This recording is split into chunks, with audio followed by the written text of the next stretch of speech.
How would you like a 15% discount to my daily email, the stack of stuff, the show notes, discounts to the conference, all of that? All you need to do is text the word show to 33777. You'll get the annual subscription with a 15% discount to my daily email. You'll get the stack of stuff, the links to the show notes, discounts to the conference, and so much more.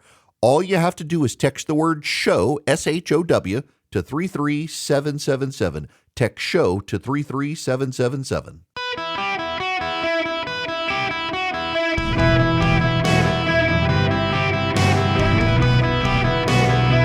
Welcome to the Eric Erickson Show podcast, Hour 1. Welcome. Welcome. It's Eric Erickson here across the nation. The phone number, 877-973-7425. I'm sorry, I'm rewatching this clip as we start the show with Joe Biden on Morning Joe yesterday. My goodness gracious. We're having a normal one, folks. So if you missed it, in fact, my apologies. I should have done this with you yesterday, but between the book in the morning and rushing to the studio and stuff, I totally missed it. But so this is the president of the United States. He called into Morning Joe. So now, wait. What have I told you guys this whole time? I've said the Democrats were going to nominate their own version of Donald Trump, and they would never be able to admit it. Not only do we have a man who is putting his personal ambitions ahead of everything else, rewriting the platforms of his party to benefit his personal candidacy. He's calling into his favorite morning TV news program to chat up his favorite. That's what Donald Trump did with Fox and Friends. They cannot bring themselves to admit it. This is Joe. The American public is not going to move away from me as an average voter. And again, I'm here for two reasons, pal. One, to rebuild the economy for hardworking middle-class people, give everybody a shot. Just a straight shot. Everybody gets a fair chance, number one. Number two, remember all this talk about how I don't have the black support? Come on, give me a break. Come with me. Watch. I'm getting so frustrated by the elites. Now, I'm not talking about you guys, but about the elites in the party. Wait, okay. Joe Biden has been in the Democratic Party for 50 years. He's been the chairman of the Judiciary Committee. He's been a Senate leader, although not the majority leader or minority leader. He's been the vice president of the United States. He's the president of the United States, and he is upset with the elite. He is one of the elite, so he's upset with his friends. This was actually kind of hilarious, but he's fired up, man. He's fired up. Just believe him. He's fired up. But if any of these guys don't think I should run against me, go ahead, announce for president. Challenge me at the convention. Except there's a problem. You actually rigged the deck, so that stacked the deck, rigged everything, so that they couldn't actually challenge you at the convention. It's not possible for them to do that the way you set it up. I mean, the whole reason for all the Democrats out there who are patting themselves on the back about their honest, open discussion about their president, unlike the Republicans, the only reason they're doing it is because they engaged in a cover-up and got exposed on a debate stage. That's the only reason they're having this conversation right now. Spare me your smug, pat you on the back attitude. You're behaving exactly as you've said the Republicans would behave. You won't stand up to the man because you want power. MSNBC has put together this fine montage of reporters going on Capitol Hill asking these Democrats as they returned to Congress yesterday where they stand. I made clear publicly This is the Jeffries. day after the debate that I support President Joe Biden and the Democratic ticket. My position has not changed. But that's Biden and the Democratic ticket. Do you support Biden on the ticket or just Biden and whatever the ticket is? Same answer. Listen, we have a great president. He has a great record working with us. Listen, I have a great president. He has a working with us, a great record of achievement. I'm hopeful that he will be the next president of the United States. I had spoken to the president over the weekend. Ocasio-Cortez. I have spoken with him extensively. He made clear then, and he has made clear since, that he is in this race. The matter is closed. He had reiterated that this morning. He has reiterated that to the public. Joe Biden is our nominee. He is not leaving this race. He is in this race, and I support him. I really do believe that the more members of our caucus who speak directly to him, the more confident they will feel. So I've encouraged the White House to make sure that the president does as much outreach as possible, or not the White House, but the campaign, that the president does as much outreach as possible. All right, listen, I'm not here to give advice to my colleagues. They all have independent districts and things that they feel like they have to do. I do think that we should continue to have whatever conversations we need to have with our constituents, with our colleagues. We should have them in private. Have them in private.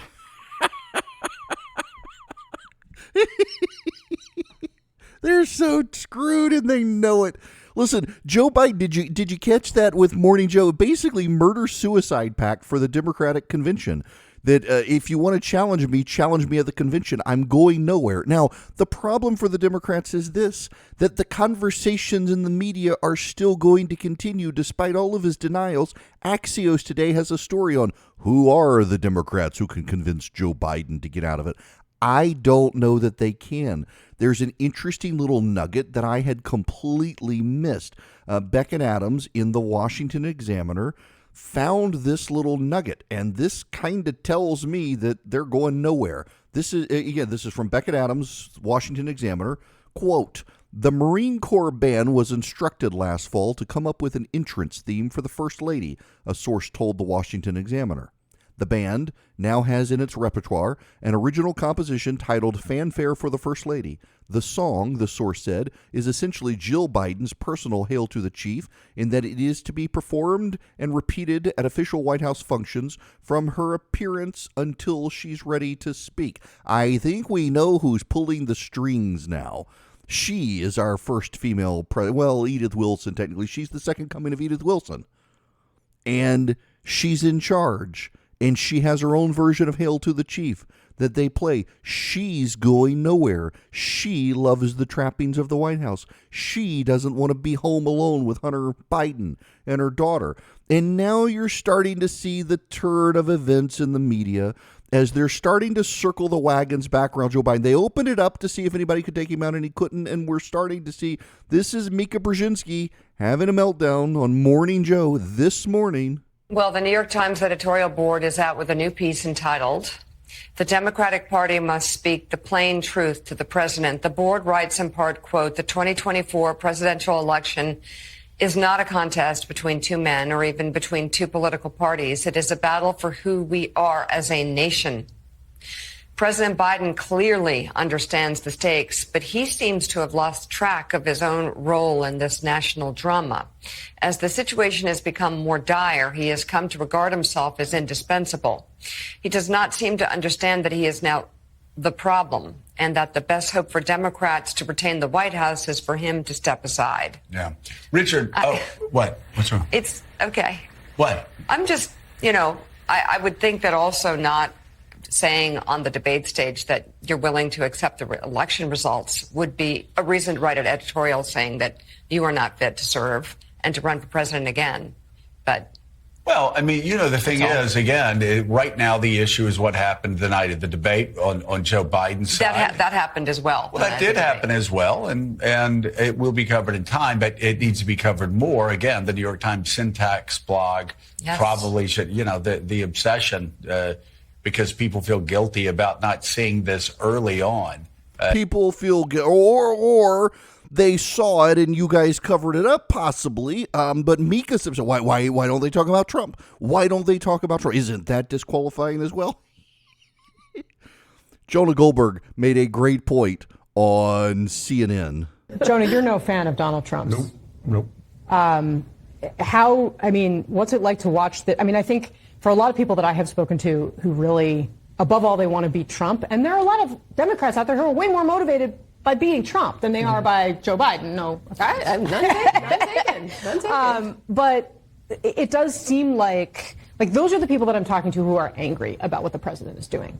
Yeah, look, I'm one of these people who thinks that the cult of the presidency has become a form of idolatry in this country, where we imbue the presidency we so personalize it as essentially a monarch. democracy in America historically is a contest between parties, not necessarily personalities. And Joe Biden is not that important. If the Democrats believe, and I think a lot of them sincerely do, that this is an existential threat to democracy and all of that stuff, whether I think some of that is overblown or not doesn't matter, the only relevant question to ask is, what is our best shot at winning? And saying we owe it to Joe Biden, that he deserves this, deserves got nothing to do with it. And neither does the last 3.5 years. What matters is what's happened, whether he can do the job next. And whether he can do the job for the next 4 months as a campaigner and as a president, and whether he can serve as 4 more years as president. And I think that there are a lot of people who are getting caught up in emotion in all of this, and including Joe Biden, who's digging in and sees it as a personal affront. And I think it is a slow-moving disaster for the Democratic Party. Ding, ding, ding, ding, ding. Yes. I mean, honestly, if Donald Trump is the existential threat to democracy, the polling has cratered for Joe Biden, and it doesn't matter whether you're looking at 538 or Nate Silver's news site or the New York Times or Real Clear Politics. So what is most interesting, now this gets a little bit in the weeds for everybody, and I'm going to apologize for that. But there is a poll that is perhaps the most important poll in the country. It has come out. It's the Pew NPORS survey. Now, what's the big deal with the National Public Opinion Reference Survey? Well, it's a massive, massive survey with a financial incentive to fill it out and return it. It has a 30% response rate, which is higher than other polls, and it's used as the benchmark for every other poll in the country, with few exceptions. The results are used as targets for weighing other polls. So Pew uses it to weight their own surveys. The CNN poll does. The Ipsos poll does. The New York Times Siena does not, but the New York Times Siena poll, interestingly enough, tracks fairly close to it. And here's the big takeaway. This new poll, and again, it's the National Public Opinion Reference Survey, NPORS, conducted by Pew. It's the poll that weights the other polls in the absence of exit polling from the last presidential election. Party identification around the country now, Republicans are up 1. It is the first time that this poll has given Republicans a party ID edge. Last year, it was D+2. That's significant given the quality of the survey, but it's going to affect other polls because other polls are going to be reweighted now to have a slightly more Republican tilt. Donald Trump is already ahead in polling that gives the Democrats a slight advantage, and suddenly this major poll is shifting GOP advantage. The GOP is ahead on leaning party ID among 18 to 29-year-olds, even though the sample was Biden plus 20 in the 2020 vote. It's pretty significant to see this. With these sorts of shifts happening, there's clearly something going on out there that is impacting Democrats negatively, and it all comes down to who's in the White House, and they have no way to get him out. I wanted you to recall what I said yesterday talking to Democratic strategists. Very important here. They know he's got to go, and they know he's not going to go. And yesterday on Morning Joe, Joe Biden said essentially, I will turn this into a murder-suicide pact. If you try to get me out, it's going to be a floor fight at our convention about 8 weeks before the election. Good luck with that. There's nothing they can do. I mean, the man might as well yell, Allahu Akbar. He's about to blow the whole thing up for the Democrats. Hello, my friends, and welcome back. It's Eric Erickson here. We got to get to John Kirby. Poor John Kirby. He's just having a difficult time spinning the conversations as NATO happens. He's back to Joe Biden behind the scenes as the second coming of Stephen Hawking, but actually more able than Stephen Hawking. I want to play for you what Democratic Congressman Mike Quigley said on our show yesterday and what he sees. Perceptions are absolutely ruling in things like this in a campaign. He looks very frail. His voice is very soft. It's not robust. And again, it is not how I perceive that. It's how the American people perceive it. And you can see it influencing the numbers. Do you see that? The president that I see every day, including yesterday a couple of times in the Oval Office, is robust. He's lucid. He's clear. He's direct. And he's in command of the context and the information. I mean, he was asking me questions yesterday about events in Europe that I simply didn't have the answers for. I had to go back and come back to him with some answers. I mean, that's the president that I see every day. That's the commander-in-chief that I've been serving the last 2.5 years. Okay. All right. John Kirby is in an unfortunate position. I mean, you almost can see him in the clip blinking SOS. He's stuck. Also, he's so much more competent than Karine Jean-Pierre. I can't believe they don't have him. Oh, well, you know, he's a white heterosexual male, so of course he's not going to be the White House press secretary. But at the same time, the poor guy, he's doing the best he can. And it does turn out, you know, between certain hours of the day, the president is or isn't competent. In fact, Kate Baldwin went to this. And look, I can appreciate it may be uncomfortable to offer such an assessment on your boss at any point, but especially publicly and on television. But Biden himself has said for months and months that age is a legitimate issue. And something we saw last week is CNN is reporting that Biden told Democratic governors that part of his plan going forward after the debate was to stop scheduling events after 8 p.m. so that he could get more sleep. From a national security perspective, can any president be effective if they have a cutoff time at 8 p.m.? Well, I think the White House denied those claims and that reporting, Kate. But let's set that aside for a second. He's the president of the United States, commander-in-chief, and that's a 24-hour job, 7 days a week. And from my experience here, and I've seen it firsthand on the road and here in Washington, D.C.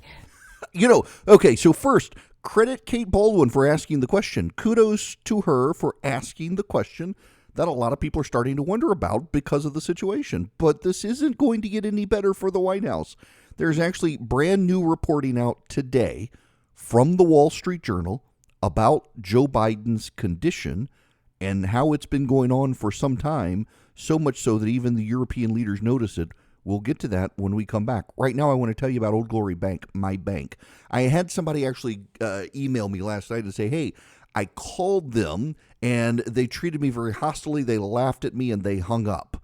And he called the wrong phone number. He didn't actually call Old Glory Bank. Old Glory Bank, they're wonderful people. I assure you, if you call and someone laughs at you and hangs up, it's not Old Glory Bank. I was kind of stunned. I actually tracked the guy down and reached out and said, hey, no, you're not calling the right phone number. I don't know who you're talking to, but it's not them. You want to call Old Glory Bank, but better yet, just go online, oldglorybank.com. You can get an account set up in less than 8 minutes at oldglorybank.com. I did. I got no fee checking. I got no fee savings. It's a great place to get your kid a bank account because they can deposit cash, even though it's an online bank. They can deposit cash. They have this innovative app. You can go to 88,000 retail locations around the country and do it. oldglorybank.com. Get your account today. Member FDIC, equal housing lender. Terms and conditions apply. You won't be disappointed. They're a fantastic bank. They're my bank. oldglorybank.com. Welcome back. It's Eric Erickson here. Remember, if you text the word engage to 33777, you can get tickets to the gathering coming up. The big event starts a month from today. We are 4 weeks out. Tickets are still available. I can't tell you now some of the surprises that we have in store, but it's going to be a great lineup. Governors, senators, congressmen, some great panel discussions as well on the future of the movement and all that. So if you want to come, it's going to be Atlanta. There's a welcome reception the night of August 8th, and then it'll be the 9th, the 10th. You go home on the 11th, all-day packed house, 9th and 10th. Vice President Pence, Brian Kemp. Some folks I can't tell you about yet. It's going to be a great time. Text ENGAGE, text the word ENGAGE to 33777 if you want to come. Now, I want to get into this Wall Street Journal report, but first I want to get to Stephen Horsford. He's a member of Congress. He is the chairman of the Congressional Black Caucus. He was on with Abby Phillips on CNN last night. He's civil and he's experienced. The opposite side offers us nothing but chaos and extremism. To be clear, President Biden is our nominee. The Vice President, Kamala Harris, is his running mate. They are the team that will ensure that we move America forward, and there will be no other nominee than President Biden. He also accused people going after Joe Biden of ageism, that it was ageism. And, well, unfortunately, James Carville he's had enough of all of this, and he's starting to panic. You know, he's going to come to the conclusion that this is just not a good idea. And he's going to resist it, and he's going to listen to his family. He's already it's all the same. We blame the staff, then we blame the media, then it's the elites in the Democratic Party. Do I look elite? What the hell's elite about growing up in rural South Louisiana and going to LSU? Okay, stop. So,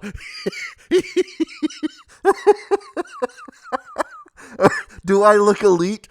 To give you the optics of this, James Carville is on national television on a cruise ship with mountains behind him wearing sunglasses. He's on a cruise ship. You can see he's on this cruise ship. He's taking an Alaska cruise. Do I look elite? Yes, James, in that picture right there, you look elite. Just saying. Buddy, I love you, but this is all across the country, and I understand it's all predictable. And he's got to go through this, and he'll get there sooner as opposed to later. Sooner opposed to later. Where's your confidence come from? Chris, I don't predict things. I'm just telling you it's inevitable. He will come to the conclusion. People will get the message to him. He will understand. His family will understand. They'll pray on it, and they'll make the right decision. I don't have any doubt about it, but while we dilly-dallying around here, somebody's got to think of where we go from here. Yeah, somebody's got to think about where we go from here. That is now. Listen, I do kind of think the problem for the Democrats is that we're going to keep having the drip, drip, drip, drip, drip, drip, drip, and it's going to eventually build. He's going to get the nomination, and people, until he gets the nomination and into September, after the Democratic convention, they're going to be saying, so now does he do it? It makes it easier for Kamala. There's no contested convention. There's no fight. You got Jerry Nadler, who was on the record supposedly in a conference call saying he wants Joe Biden to get out, now denying it. He's the only candidate. Sir, you do have any concerns about the thank you. Do you have any concerns about being able to serve out the rest of this term? No. Just to be clear, sir, you do not want the president to drop out? I do not. Sir, I do not. Somebody got to him. Wow. Okay, so here's the problem. There's a Wall Street Journal report out today in the run-up to the NATO summit. Senior White House advisors for more than a year have aggressively managed President Biden's scheduled movements and personal interactions as they sought to minimize signs of how age has taken a toll on the oldest president in U.S. history. Really, we're not going with dementia or Parkinson's. We're going with age. That's the only problem here. Of course, that's the official thing. The White House has limited Biden's daily itinerary and shielded him from impromptu exchanges. Advisors have restricted news conferences and media appearances, twice declining Super Bowl halftime interviews, an easy way to reach millions of voters, and sought to make sure meetings with donors stuck to scripted pleasantries. Senior aides dismissed travel suggestions over worries the president didn't have the stamina for them, including an idea for Biden to make weekly cross-country trips in 2022 to tout the benefits of his infrastructure law. All of this unfolded as Biden's slips became increasingly obvious, and his top advisors were assuring everyone the president was fine. When the 81-year-old president took the stage at last month's debate, his abysmal performance in the 90-minute event stunned members of his party, including some White House staffers who rarely spend one-on-one time with Biden. But wait, again, the NATO summit is happening this week. This is an anecdote. Biden has had fewer small meetings with lawmakers as his term has gone on, visitor logs show. German officials, aware of Biden's fatigue at night, sought to accommodate the president by planning a June 2022 event with German Chancellor Olaf Scholz in the early evening. The informal event, a soiree at the Alpine Resort Schloss Elmal during the Group of Seven summit, was arranged as a confidential meeting on Ukraine in a relaxed setting. Biden did not show up, surprising the chancellor and his aides, officials said. Instead, Secretary of State Anthony Blinken arrived and announced that Biden had to go to bed. This is the President of the United States of America, who could not have a meeting to discuss Ukraine, which he says he cares about, and he had to send his dim-witted Secretary of State. And I'm sorry, yes, Karine Jean-Pierre, dim-witted. Anthony Blinken, he's adult. He's not a bright guy. He's one of those people, like so many of the Biden administration, they failed upwards. It's remarkable. It's not reassuring, not very comforting, and this is the President of the United States. And these stories are going to keep coming because the press feels played. I'll play. I don't have enough time in this segment to play for you the Ed O'Keefe meltdown. Ed O'Keefe, CBS News White House correspondent, yesterday had a complete meltdown. I'll get to it in the next hour. Complete meltdown at the White House yesterday because Ed O'Keefe is one of those people who's not a favored reporter. He's not like the New York Times guy who's glad-handed with Biden and the like. They've shut him out, and he's furious. He realized he's been played by Karine Jean-Pierre in the White House, and more of the White House press corps is beginning to melt down about this. And about the only way they're going to have to be able to do this is to replace Karine Jean-Pierre, which they're not going to do. This isn't a good sign for the Democrats as you head in. Tim Scott was on CNBC this morning. Senator, we alluded to when I said, I don't know, actually I was talking to Kyle Bass about it. I said, he said the incumbents have been getting voted out in the UK, France, et cetera, and it could happen here. And I go, well, which incumbent are we talking about getting voted out here? Do you know which incumbent that you're trying to get voted out in the United States? You know who that incumbent is? Well, we know that the Democrats, they are in a hot mess, as we say, back in South Carolina right now. There's no doubt. But listen, it doesn't matter what they call the person, whether it's Joe Biden or Kamala Harris. The bottom line is it's the incompetence of this administration, not Joe Biden's mental acuity, that is in question. Do you have a preference? Do you have a preference? I don't. Who to face? They have to solve the multi-100 million plus problem by replacing Joe Biden. Frankly, I think the American people and the day of reckoning is coming on November the 5th. I don't care whether it's Joe Biden or Kamala Harris. They both have been the same powers that be that's led to a wide open southern border, leading to 10 million illegal immigrants coming into our country. They've led to the highest inflation since the Jimmy Carter years. And frankly, crime in the neighborhoods that I grew up in, poor inner city neighborhoods, has never been worse, at least in my lifetime. You know, one of the things that I saw the president and his people talking about yesterday was since the debate, the president's been all over the place. And he said, where the heck has Donald Trump been? And I think I have a pretty good idea that maybe laying in the weeds after that was the right move. That's what I would do. That's what I would do. There's no doubt about it. Listen, when their house is on fire, let them figure it out. And So, interestingly enough, here's part of the problem for the Democrats. We got the NATO summit this week. All the NATO leaders are in Washington, D.C. this week. It starts today. And then on Monday, you have the Republican National Convention. And you know what we haven't had yet between the NATO summit and the Republican Convention?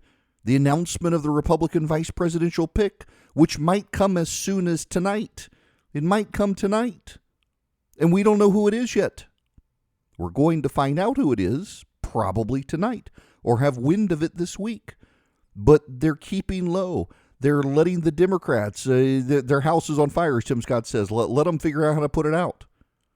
The Republicans are playing well. I do actually, at the top of the next hour, I want to talk about this. It's kind of funny. After years of the media saying Trump should shut up, now he's shut up. They're like, where's Donald Trump? Why isn't he saying anything? I do want to talk about that. But this is the problem for Democrats. You got the NATO summit. It changes the conversation or gives Biden a chance to. He's got a press conference on Thursday. If I were the GOP, I wouldn't announce the vice presidential candidate until maybe Saturday. Let Biden make it through this press conference, which you and I both know isn't going to go great. It's a big boy press conference, according to John Kirby. No. That's really that's what they're saying online and in the White House is that this is going to be a big boy press conference. Those are their quotes from the White House. This John Kirby at the White House earlier, I guess late yesterday. After that, the president will hold a press conference. I guess a big boy press conference is what we're calling it. Yeah, that was a remark from reporters that led Karine Jean-Pierre to say it's going to be a big boy press conference. He's going to take questions from the crowd. That might not go well, particularly. So, in the past, they pre-screened the questions. And he's called on reporters with little name cards. What if the reporters now don't comply? What if they put on the card what they want to ask, and then they ask something else, and they throw him off and embarrass him? The reporters are in on this too now. They gotta help plot the coup, because otherwise they're going to get blamed in the cover-up. You have all of these things conspiring, but you do have NATO, and then you have the vice presidential pick for the GOP being announced. Then you have the Republican convention. Then you have the Democratic convention. There is a way for Joe Biden to just pad this out with time, and it seems like that's what he's doing. He's making a play for time.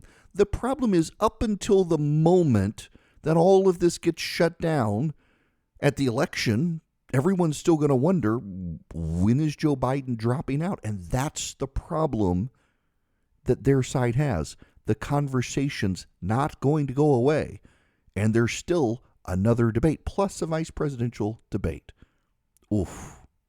Now, while we got all this going on, we've still got the border problem, too, that the Democrats don't have an answer for. Americans for Prosperity Foundation has been taking people down to the border to see the humanitarian cost, the ecological toil, the environmental. You can go see the Sea of Humanity crossing the Rio Grande down there. What you don't capture on TV is the litter, is the trampled grass and vegetation, what they're doing to the land. It's more than just humanitarian, it's ecological. But the folks in New York and Chicago, where the illegal immigrants are going, they don't feel that. Americans for Prosperity, though, they have solutions they put up on a website, securebordersecureamerica.com, securebordersecureamerica.com, to educate you on the common sense solutions that we can have to actually secure the border and secure the country. What do we do to build a physical wall? What about areas where a physical wall wouldn't work? There are some, but there's technology that can be deployed. What do we do about the number of judges we need to process amnesty claims? And what do we do about all the people here? The president's new platform calls for mass deportation. Americans for Prosperity has solutions to deal with what's going on. They want you to see it at securebordersecureamerica.com, and then they make it very easy for you to get involved with your elected officials. Go to securebordersecureamerica.com, brought to you by Americans for Prosperity. This hour of the program brought to you by First Liberty Building and Loan. Whether you're buying a building or building a building, or you're buying a franchise and you need capital, First Liberty Building and Loan makes their own lending decisions, and they might be able to help you. FirstLibertyGA.com. Go to FirstLibertyGA.com. I want to play this for you by David Chalain. He's the political director at CNN, who was talking about Joe Biden's issues now. Right now, what is the shape and the contour of this race? So this was one of the things that grew out of the Stephanopoulos interview on Friday, which is that Joe Biden just was not conceding an inch to the reality of the state of his campaign as it exists now. So if you look at our poll of polls, this is an average of national polls pre and post debate. Pre-debate, Donald Trump had a 2-point edge in a poll of polls, an average of national polls, 49% to 47%. That's a pretty close race. Mm-hmm. You see post-debate, Donald Trump has stayed the same. He didn't grow his support with the debate. But Joe Biden took on some water. He is down to 44%, and that's a 5-point lead in the poll of polls for Donald Trump. So to say that the debate had no impact, I don't think is reflected by a totality of the polls. Also, if you look at the electoral map, guys, and the road to 270, it's only going to get more complicated. Look here, this is our latest assessment of the races. The yellow are the true battlegrounds. You have some leaning red states that are clearly heavily contested states as well, like Georgia, North Carolina, Nevada, Michigan. But we are now talking about the light blue states, perhaps Minnesota, Virginia, New Mexico, that are leaning Democratic now. They may be coming online as more competitive in this moment. We need to see how true that is. If that happens, that means more resources that Biden has to spend in a greater number of states than he's currently spending. If the map expands against him, that's not a position of strength heading into this fall campaign. Okay. What's notable here is the data he's using essentially is that Democratic data that leaked out last week that I told you guys about.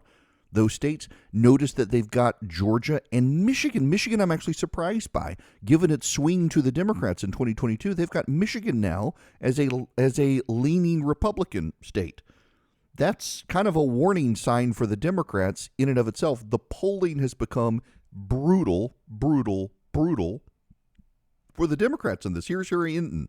Yes, history professor Harry Hinton here at your service. All right, so I just want to point out where the polls are now, where they were at this point back in 2020, and Joe Biden's worst position in the polls back in 2020. Right now, Donald Trump leads in an aggregate of national polls by about 3 percentage points. If you go back 4 years ago at this point, Joe Biden was ahead by 9 points. This right now don't look anything like what we saw 4 years ago at this point. I then decided to take it a step further. What was Biden's worst 2020 polling position? He was ahead by 4 points, which basically matched what he ended up beating Donald Trump by in the national popular vote. So this 3-point advantage for Donald Trump is Donald Trump's best position versus Joe Biden, whether you include the polls this year or you include the polls last cycle. The idea that the polls underestimated Joe Biden last time around, simply put, does not hold any water, Mr. This isn't good for the Democrats. They are panicked. They don't know what to do. And they are hoping, against hope, that Donald Trump changes the subject for them, that Donald Trump rallies them together. So here's the thinking among Democratic strategists, honestly, is that if they can't get Joe Biden out of the race, the reason Joe Biden is not really doing well is because, well, it's Democrats who have walked away from him. Those Democrats, they'll come back to him. They've still got to work on independent voters. They know they have to work on independent voters. But the reason for the dip in the polling right now isn't independent voters fleeing Joe Biden. It's Democrats sitting home saying we want someone else. And they're leaving him in the polling. But again, this goes back to what I talked about earlier. This poll of polls that Pew conducts to rebalance all the polls now is leaning to the Republicans very slightly, R+1. It's the first time the Republicans have been ahead in this polling, and that's going to provide some changed dynamics in the polling moving forward that could mount more pressure on Joe Biden to get out. Right now, the Democrats are begging Trump to say something, so is the media.